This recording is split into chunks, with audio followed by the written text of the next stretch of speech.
termites got annoyed. After months of building and being removed, they simply left. That's Ajahn Chah, a Buddhist monk who spent decades in the forests of Thailand, describing what happens when you stop cooperating with the mind's noise. He wasn't talking about termites.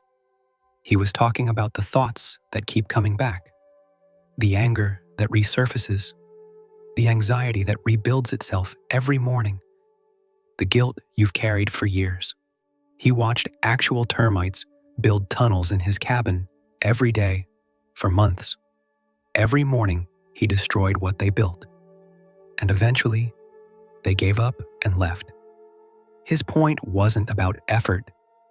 It was about something most people miss entirely. These things need something from you to survive. The moment they stop getting it, they lose their hold. Most people spend years trying to destroy what disturbs them. Ajahn Chah is pointing somewhere else.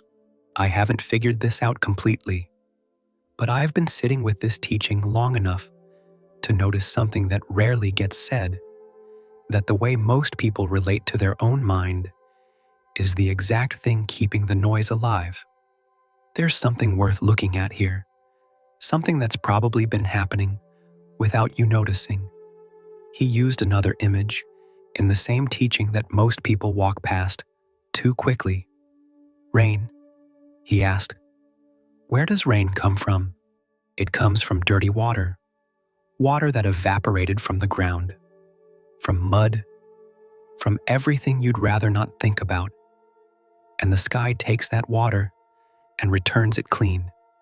He said the mind can do the same thing with its impurities if you allow it. That phrase changes everything. He's not describing a process you engineer. He's describing something the mind does on its own when you stop interfering with it. The transformation isn't something you perform. It's something you get out of the way of. Most people hear a teaching about cleaning the mind and immediately start cleaning. They bring tools. They develop systems. They track their progress. And somewhere in all that activity, they miss what Ajahn Chah was actually pointing at. The sky doesn't try to purify the rain. It just does what it does, and purification happens as a consequence. He also talked about a silversmith. The silversmith doesn't smash the silver to remove impurities. He applies heat, steadily, patiently, and the impurities rise to the surface on their own. The silver doesn't have to do anything except be what it is under the right conditions. That image sits right next to the termites in the same teaching, and they seem to be saying opposite things. One is about removal, the other about allowing, but underneath, they point at the same movement, stop forcing, and something that was stuck begins to shift. The impurity rises. The termites leave. You didn't win anything. You just stopped feeding them. So what do they actually need?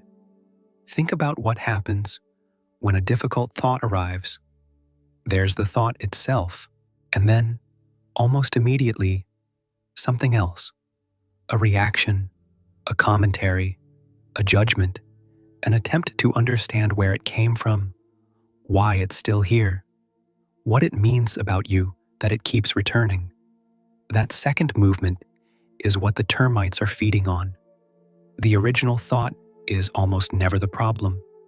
It's what happens in the seconds after it arrives. The analysis, the resistance, the internal argument, the checking whether it's gone yet. Every time you engage, even to fight it, even to observe it carefully, even to feel bad about having it, you've handed them another piece of material. Ajahn Chah didn't negotiate with the termites. He didn't study them or wonder what it meant about his cabin that they kept coming back. He just removed what they built every morning. Most spiritual practice is dramatic on the inside. There's a thought you don't want, and then there's a whole production, the noticing, The labeling, the letting go, the checking whether it actually left, the frustration when it didn't, the trying again with more sincerity this time. It feels like practice. It has the texture of effort and genuine intention. But look at what's happening underneath.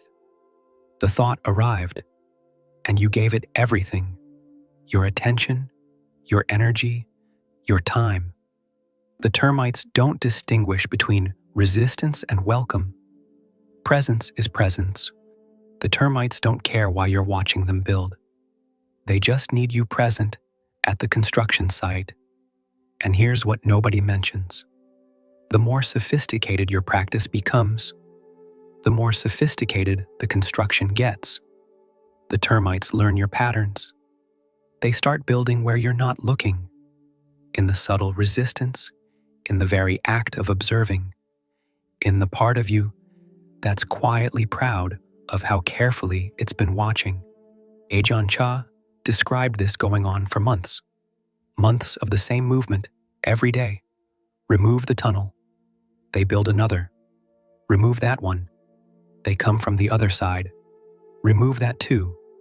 Without frustration, without expecting it to be finished by next week. Without making the termites mean something about the quality of the cabin. There's a word he used for this: diligence. But not diligence as strain. Diligence as consistency, without urgency. The difference between someone who fights every wave and someone who simply doesn't step into the water when the current pulls wrong. You stop, quietly. You just don't follow. The thought comes. You've seen this one before. You know where it leads. And something in you, slowly, stops finding the trip worth taking. He also noticed something that tends to catch people off guard. The termites came back from the other side of the cabin. He'd removed the tunnel on the left, and by morning they were building on the right. Remove that one, and they'd appear from below. They didn't give up immediately. They adapted. They found new entry points. The mind does exactly this. The anxiety you worked on for years, you made real progress, it softened, it stopped running your mornings, and then one day, you noticed it had become something else. A low-level irritability, a guardedness you couldn't quite name, the anger you dissolved in meditation that quietly resurfaced as detachment, the neediness you let go of that returned as spiritual pride, the subtle satisfaction of being someone who no longer needs anything. Same termites, different tunnel. Ajahn Chah didn't despair when they came from the other side. He just went to the other side. The work isn't a single battle with a single enemy. It's a relationship, a long, patient, unglamorous relationship with something that is very good at finding new ways in.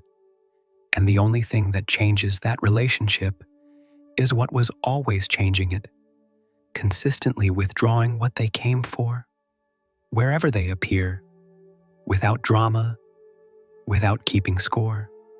The shift, when it comes, doesn't announce itself. There's no morning where the mind goes quiet and stays quiet. What changes is subtler. The noise begins to lose what Ajahn Chah called its point of support. The impurity isn't destroyed. It isn't resolved or understood or finally integrated after years of work. It loses its footing.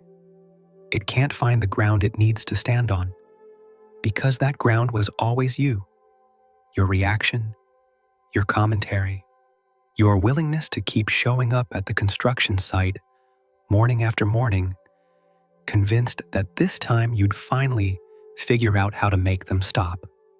The termites got annoyed. That's the exact word he used, as if the noise has a threshold, a point where continuing no longer makes sense. And when that threshold is reached, they don't leave dramatically, they just stop coming back. So, the real reason your mind never gets quiet isn't that you haven't found the right practice. It isn't that your mind is unusually loud, or that you're not trying hard enough, or that you're missing some crucial insight that would finally make it stop. The noise has been finding its point of support every time in the very effort you make to remove it. Nobody told you what the termites actually need. They need you at the construction site, and you've been there, faithfully, every morning. What changes when you really see that is hard to describe. Something that was running without your permission becomes visible. That's all. But that's not nothing. The termites will come back tomorrow. That's certain. But you'll know what they need, and you'll know that you don't have to give it to them. That's what Ajahn Chah was pointing at. A different relationship with the noise. One where, gradually, it stops finding what it came for. If this kind of looking resonates, this quality of attention turned inward, this channel exists for it. Subscribe if you want to keep going deeper. And before you move on, one question worth sitting with a little longer. If the noise in your mind has survived every attempt you've made to remove it, what has it been living on?